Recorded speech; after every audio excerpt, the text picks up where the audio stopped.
What's up, everyone? I've been getting a lot of questions on what I take with me to Highland Games.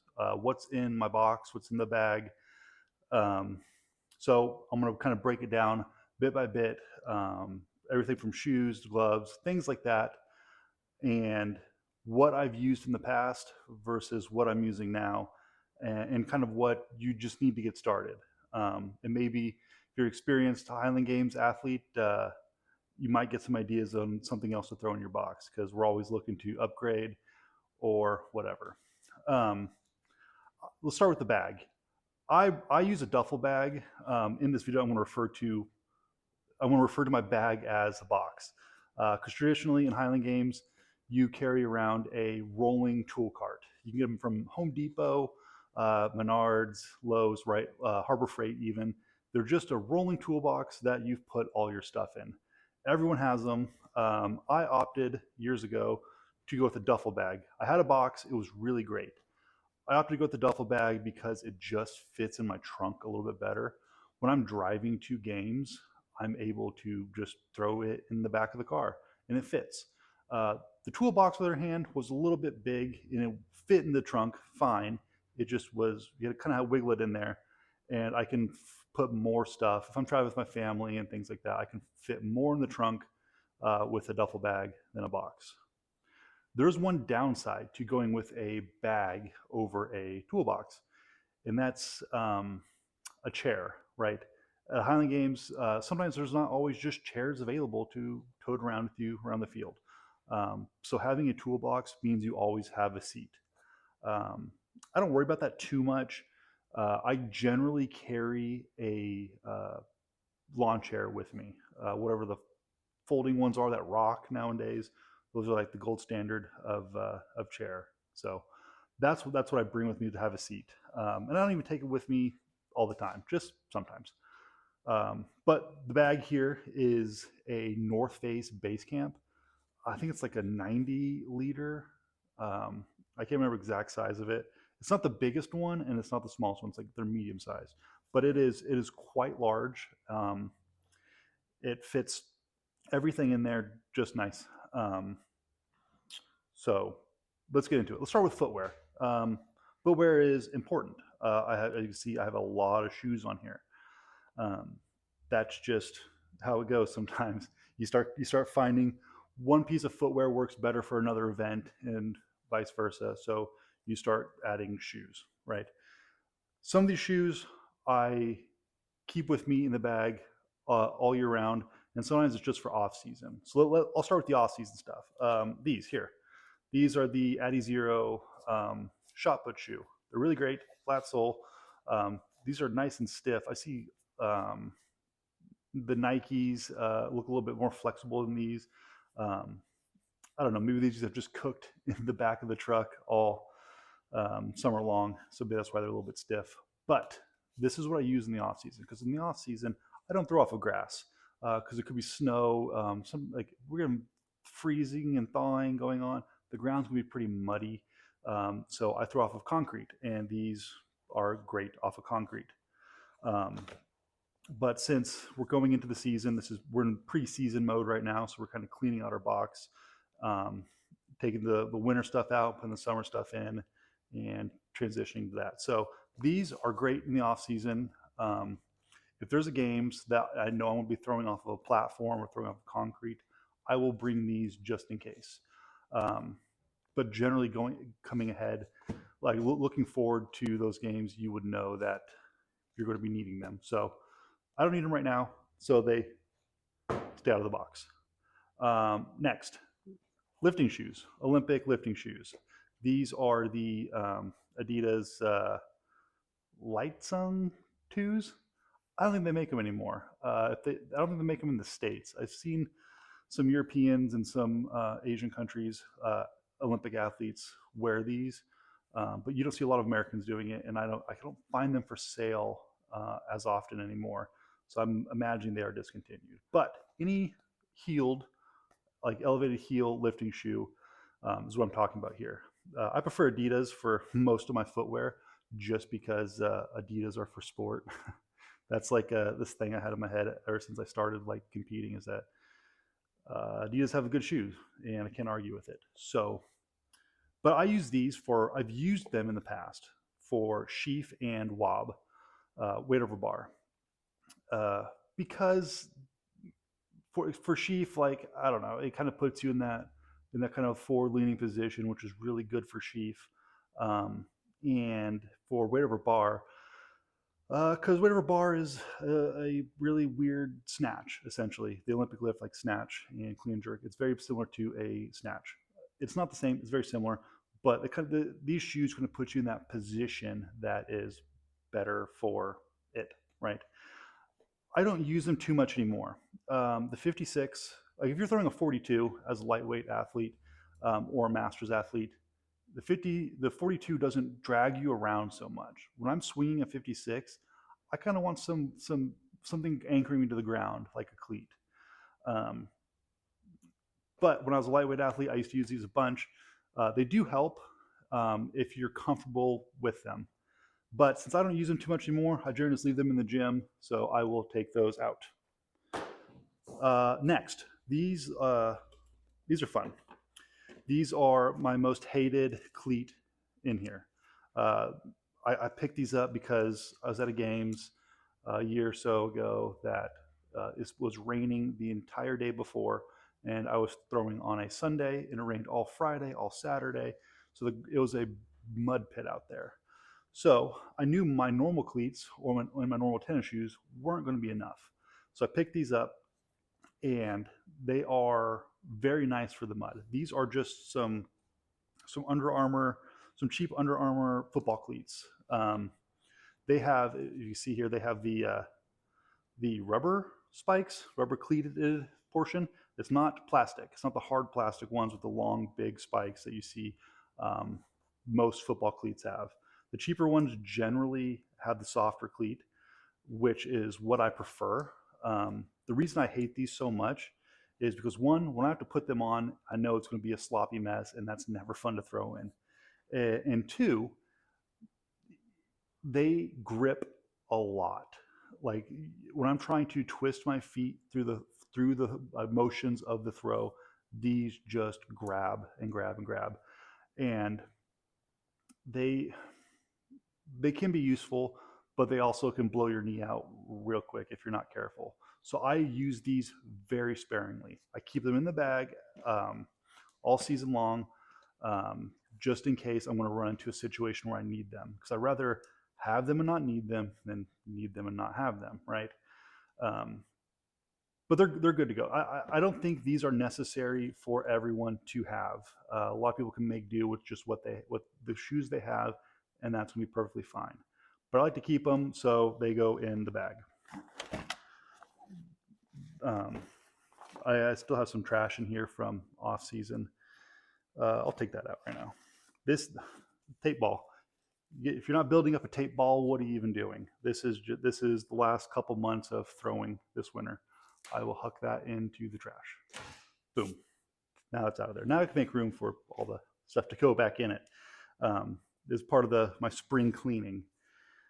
Um, so next, these guys, tennis shoes. These are just Saucony tennis shoes, right? They're lawn mowing shoes. They are working around the yard kind of shoes. They are old running shoes that are just no longer good for running. Um, but they are really good for like open stone. I use these a lot for open stone because I like to have a cleat on my left foot, a soccer cleat on my left foot, and a tennis shoe on my right foot. So I'm going through the motion of the throw. When I get to that finish, this foot is able to pivot like independently. I'm not gripping on anything. It just slides like it's supposed to. They're really good to have. Depending on the ground situation, I will do this. I will use that same two shoe method for weights. Other time these are super handy is if you're going out to games in the morning, the ground is usually pretty wet. They got that morning dew on there, and I'd normally wear Birkenstocks in the summer. Birkenstocks in the winter with socks, Birkenstocks in the summer with no socks, right? And I don't want my feet getting all wet, so if I see the ground is wet or I know the ground's going to be wet, I will put these on so I can walk to the field without getting my toes wet, because that's never fun. Never fun to put on socks with wet feet. So dual purpose. They have a lot of functions. Putting those in there. Up next, these are the creme de la creme. These are the best throwing shoe I've used, and these are the Adidas Team Mundial teams. They are a leather upper with a turf cleat bottom, so they have like a bunch of little nubs, and I find those to be the best all around. You can throw in kind of dirt, you can throw in nice grass, you can throw in long grass, and it'll grip pretty much the same on any surface besides like concrete. Um, these are the best. They're a little more pricey than some other turf cleats out there, but I've used. I think they're the Adidas Golettas. Maybe I'm pronouncing that wrong. It's essentially the same thing. The bottom spikes look a little bit different. Uh, Still the same bunch of little nubs. They work the same as these do. They're just made of. They have a plastic upper, which isn't as comfortable on a hot summer day out on the field, but they get the job done and they work perfectly fine. I upgraded to these. I like them a lot. You can use Jav boots that like they're like track spikes that have like little metal spikes on there. Um, I've seen people use like kind of sprinter shoes, similar spikes, trail running type shoes because they're very knobby for a tennis shoe and they're very comfortable. Those will all be interchangeable with these. So whatever you decide you like, I think these are a must. But if you're just starting out, you can use just whatever beater tennis shoe you have. That'll get the job done in most cases. Um, but a pair of cleats are super helpful. A pair of cleats that aren't mud cleats. Next on the footwear, hammer boots. These are cheap Walmart boots that I attach the blade to, right? If you guys aren't familiar with it, uh, when you're throwing hammers, you kick into the ground with these blades and they keep you anchored so you can throw further. I believe blades are a must. Um, so if you're not using blades yet, I highly recommend you do that. Your throws will go further, not initially, but soon they will start matching your PRs and then going far beyond. There is a limit to what most people can throw without blades. With blades, it's always further. So just keep that in mind. There's that kind of old rule that people talk about. Well, once you hit 100 feet with the light hammer as a male, or 70 feet as a female in the light hammer, then you'll put blades on. I don't agree with that. I think you need to put them on right away. Let's like shorten that learning curve down real fast so you can get good and get good quick. But these are just simple, cheap Walmart boots. I like these specifically, and I don't know what the model number is because they're weird Walmart boots. But the brand is Brahma, which is I think all Walmart boots. You can use all different types. I like these because the soles are thick. They are thick soles, and they don't break. I've had too many pairs of boots break right here where the blade attaches. It just bends and cracks, and then you have a floppy boot.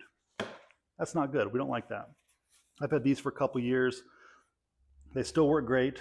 I've mushed down the heels and stuff like that just from throwing and walking in them. Uh, they're still very usable. I might upgrade soon. But upgrade, I mean just replacing these with the exact same thing. Uh, but that's hammer boots. They are a must. Everyone should have a pair. And then more tape. Gloves. There's a lot of gloves for a lot of different purposes. These gloves are for winter.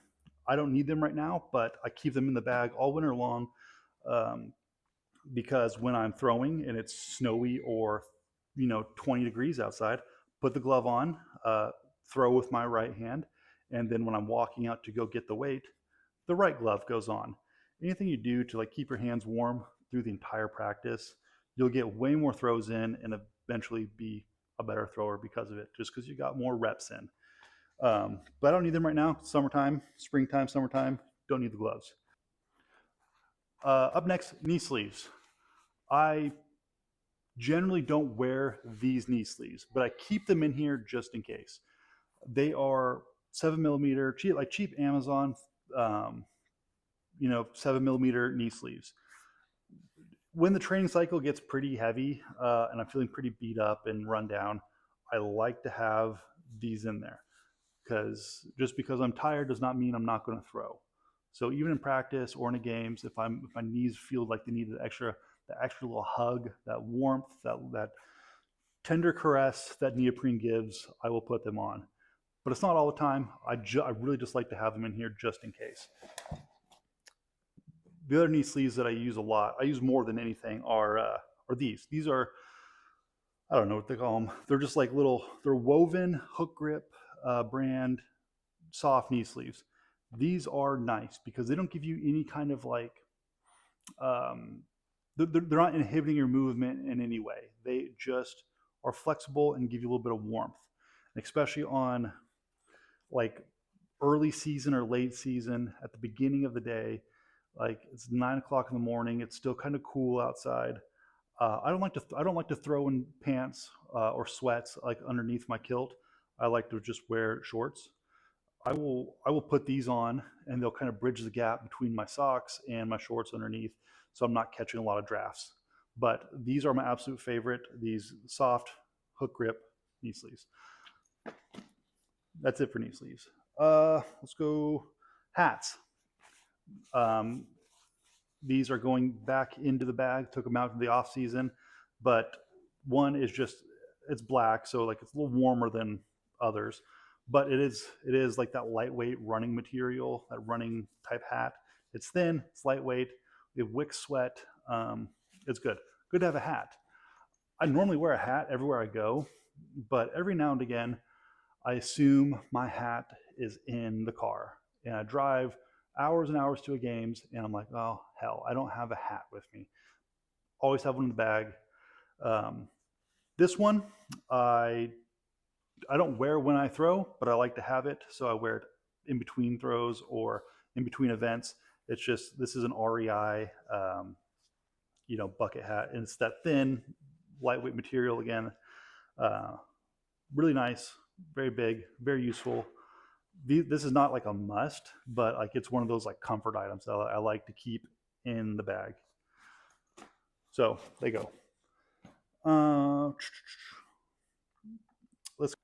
This is a roadie bear glove. It's it's for shot put. Um, I throw almost exclusively a shot put in practice. I throw a 16 and a 20. Um, and this is really nice for off season and early season kind of stuff. If it's raining a lot, uh, this kind of keeps like that cold muddy shot off your hands.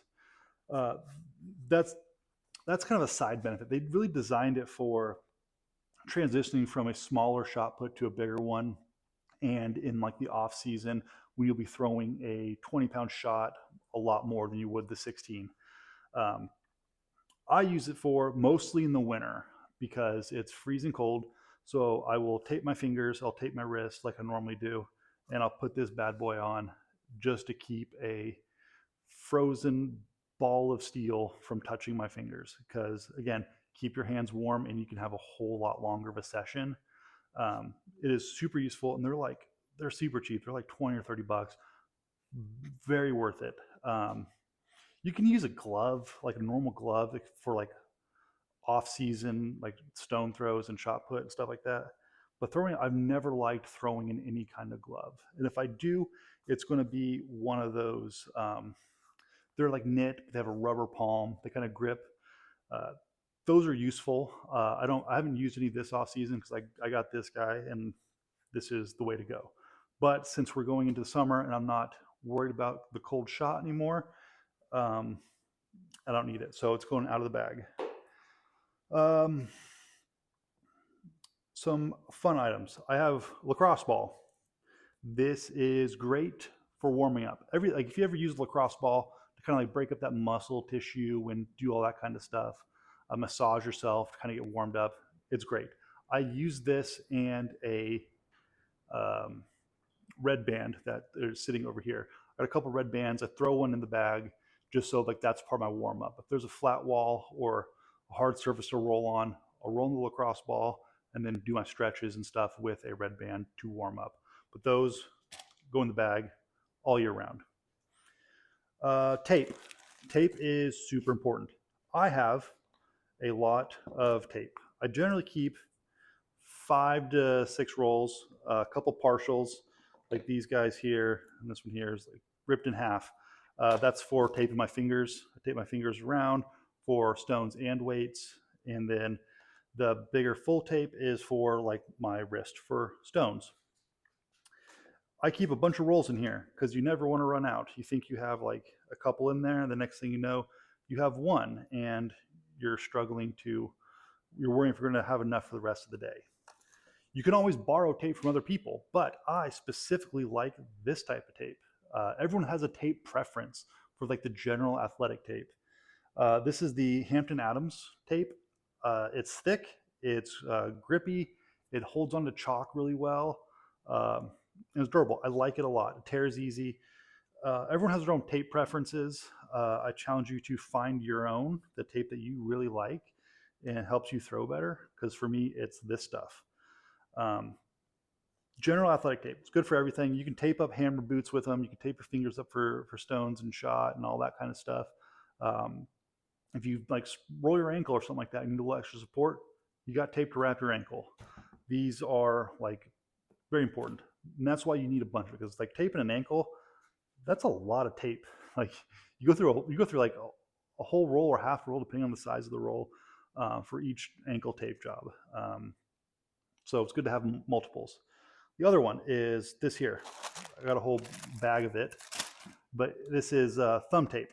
This is by Element 26. This is my favorite thumb tape because it is stretchy, it is soft, it helps you grip when you're doing hook grip on the weights and weight over bar. I've used a bunch of different types of this type of thumb tape. The Element 26 is my favorite because the adhesive is like super strong, and when it's a nice like summer day and you're like 2 throws deep into an event, this really starts to like get sticky even on the outside of the tape, starts to like seep through, and it gives you that extra like security that you want on like a good throw, right? Element 26 thumb tape is my go-to. There are others out there. You might find yours. I think Grip Genie makes some. You can find it everywhere, but I recommend Element 26. These guys, Wad and Done. If you guys aren't familiar with Wad and Done, they make thumb tape. They make these little pads. They go on your fingers and it covers your palm. A lot of CrossFitters use them because they're doing a lot of pull-ups and a lot of barbell stuff, and they're going to tear calluses left and right. This stuff is super useful. I don't use them all the time. I use them generally after I have a tear. I don't like anything on my hands when I throw. I used to wear a glove, and I'll show you that, and I still keep it with me. But if I have a tear, I'm going to use the Wad and Done stuff. I'm going to use my other tape, the Hampton Adams tape, just try to like patch that hole, right? That's what I do. And so I mean, you can make the argument that like, oh, you might not have torn that callus if you just use the Wad and Done. Maybe there's an argument to be made for that. I find that it just kind of inhibits my throw unless I absolutely need it, or I feel like it's about to go. I'll fix it. But I keep those in there because they're useful. They're good to have. A lot of stuff is just good to have. You don't always need it, but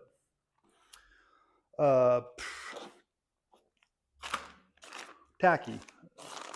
This is a jar of tacky. It's all mucked up and the lid's not even on there. It's just kind of pressed on because tacky gets everywhere. It's a giant mess. But this is, I keep it in a bag.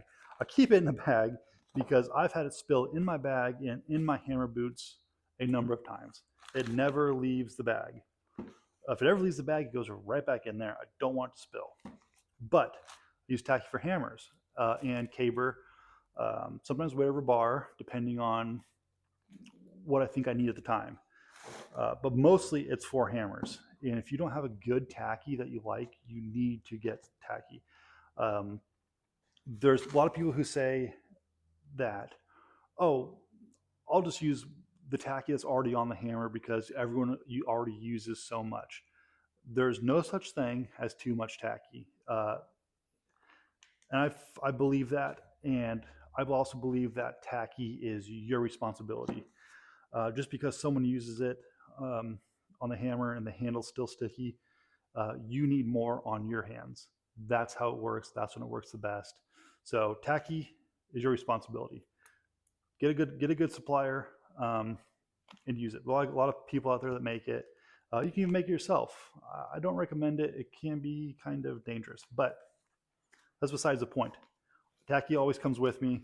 Goes right inside the hammer boot, just so I always know where it's at. Uh, Tacky removal. This is like the most important part about tacky is that you have a way to remove it. I use this stuff. It's pure citrus. Keep a couple of bottles in there.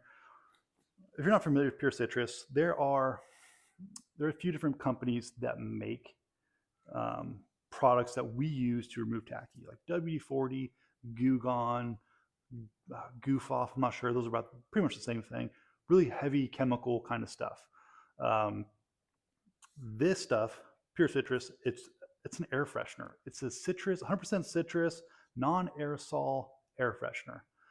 Um, and it comes in 2 scents, orange and lemon. Never seen the lemon sold, but I know they make it.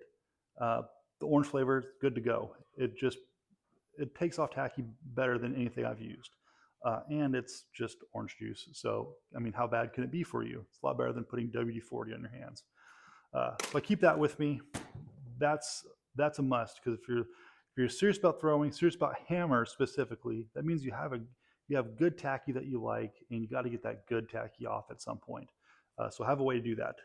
I keep a couple towels. These are dirty, really crusty towels, and I like them that way. That helps me get the tacky off even better than using a softer towel that scrapes it right off.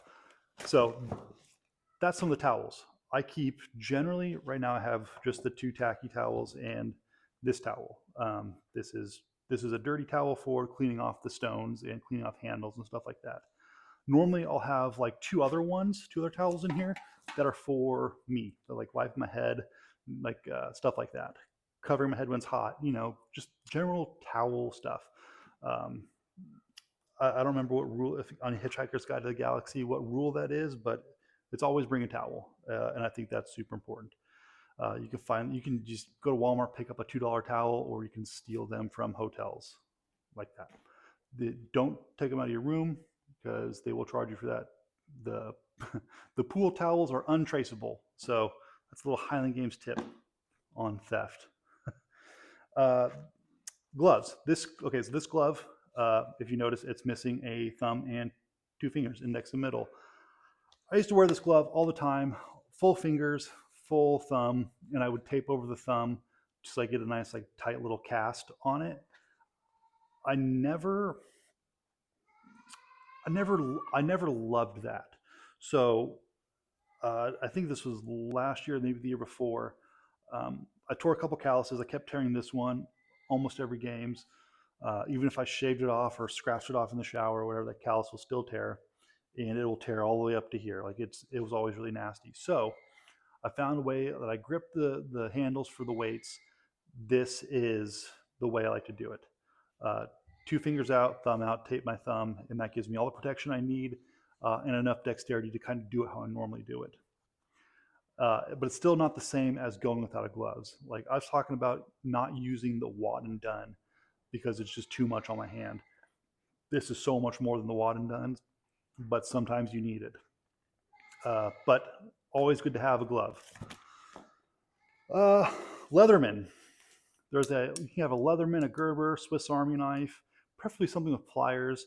A lot of companies out there. This is a Leatherman Sidekick. Um, you can't go wrong with it. It's got a knife for cleaning off the handle of hammers. It's got a little saw over here that I have used to cut handles down. They're like 60 inches and we need them at 50 or 52 or whatever the length is. I cut them down with this. Very useful tool. The pliers are very good for your hammer boots. If you have ever broken a pair of hammer boots or needed to repair them, tighten the bolts down or something, always good to have. Most games have a toolbox of stuff, but again, sometimes fixing your own equipment is your responsibility. So always have a Leatherman. At the very least, a pocket knife, because again, this is another thing with the hammers and tacky and your responsibility. Sometimes the handle is very tacky, but it's not your tacky. It doesn't set well with your hands on it. So you scrape the handle. You need a knife to do that. That's super important. You can use a knife, a putty knife, a 5-in-1, familiar with those. All you painters out there, very useful tool, but all that will work, but have something to scrape handles. I use a Leatherman. Belts. This is the only belt I'm using these days. It's the Element 26 nylon weightlifting belt. A lot of CrossFitters, weightlifters use this because it is flexible. They don't need a 13 millimeter lever belt for powerlifting.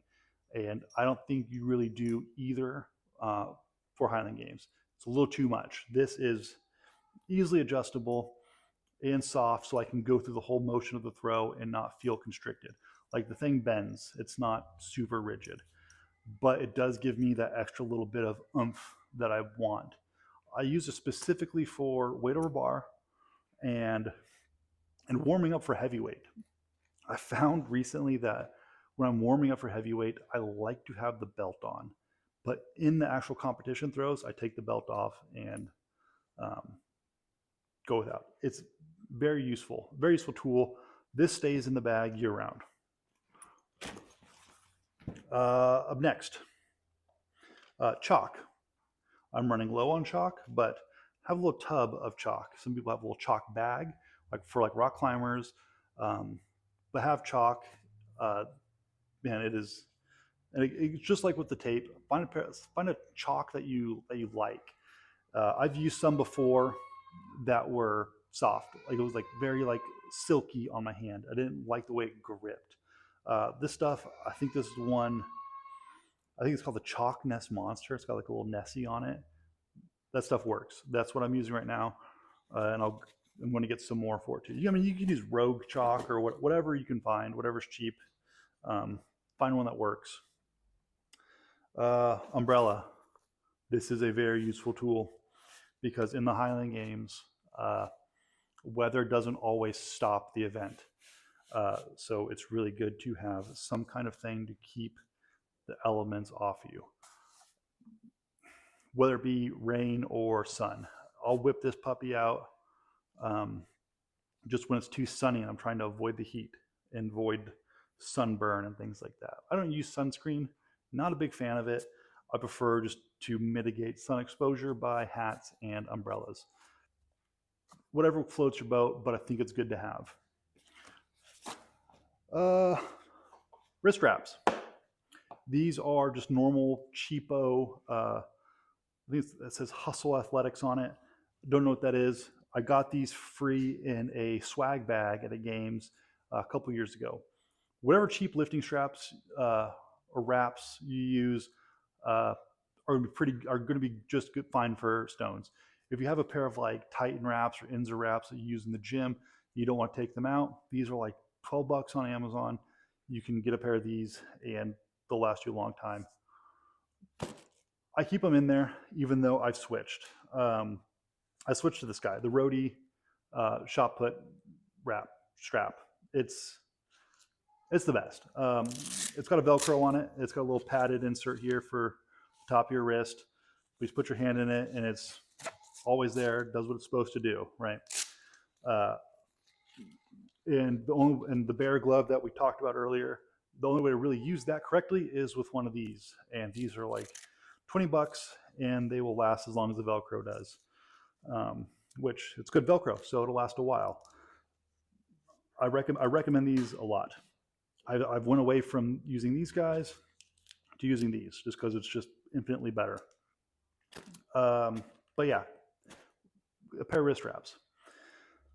Then we get down.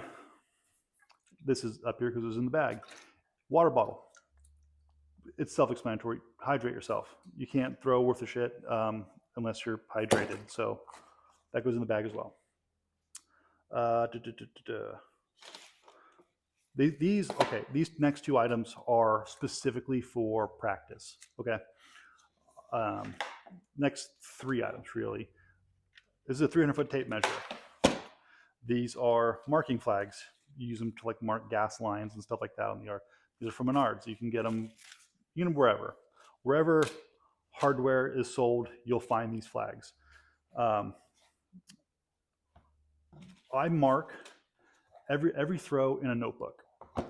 This has all my gym lifts in it. My program for the next months are written down in this book.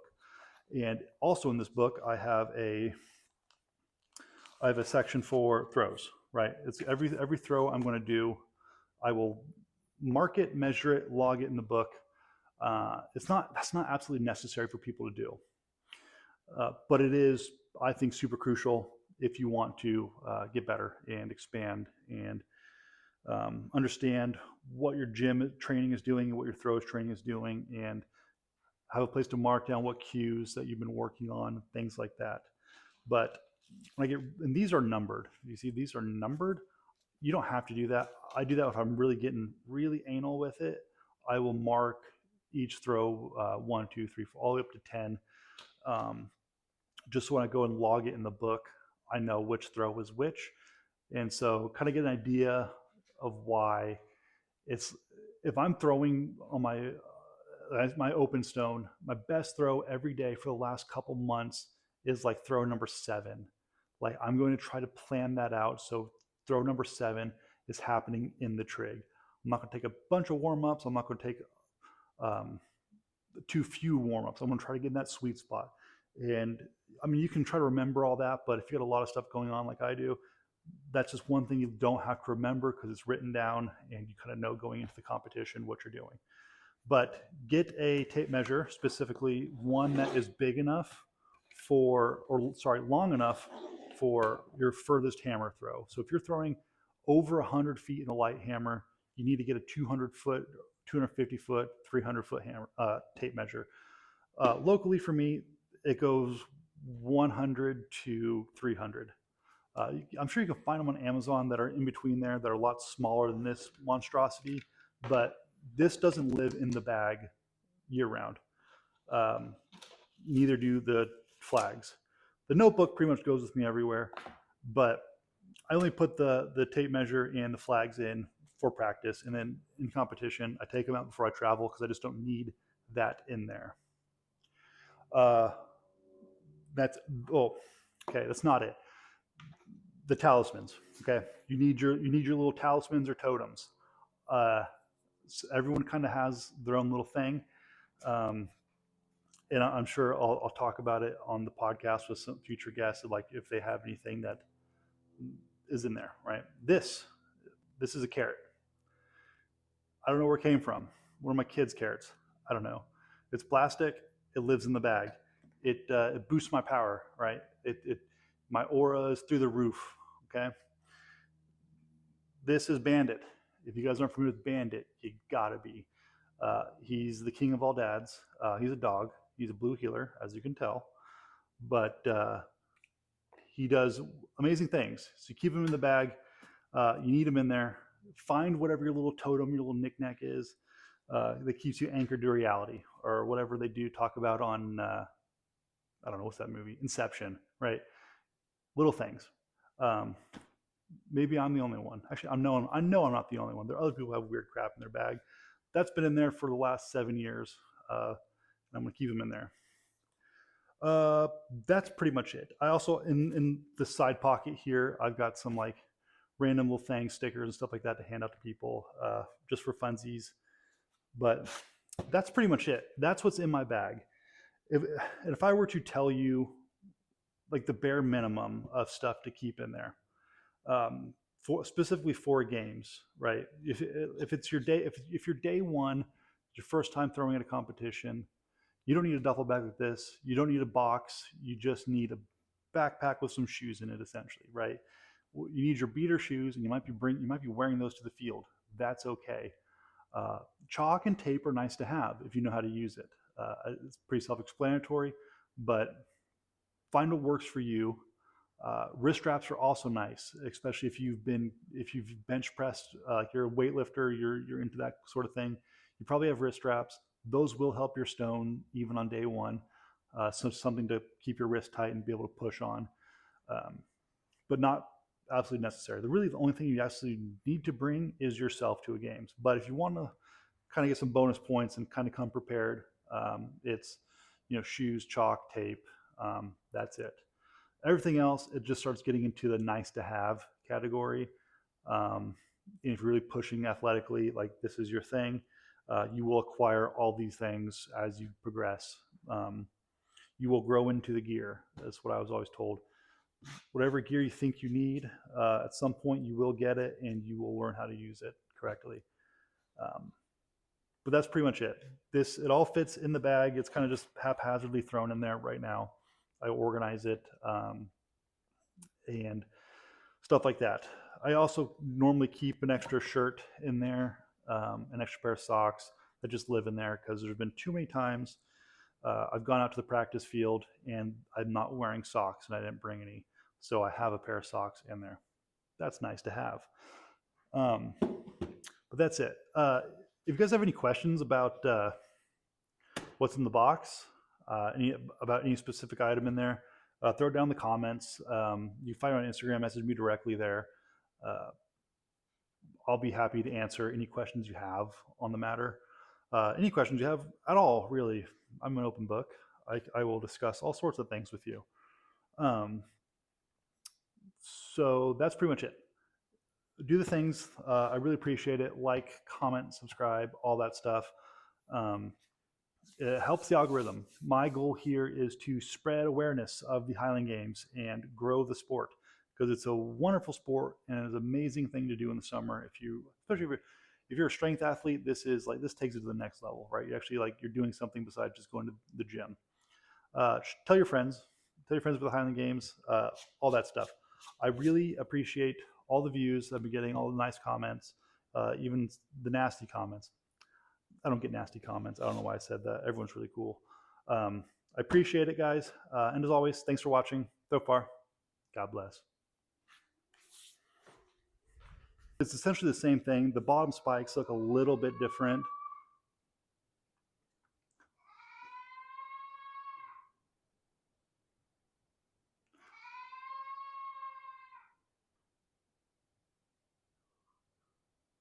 The bottom spikes look a little bit different. The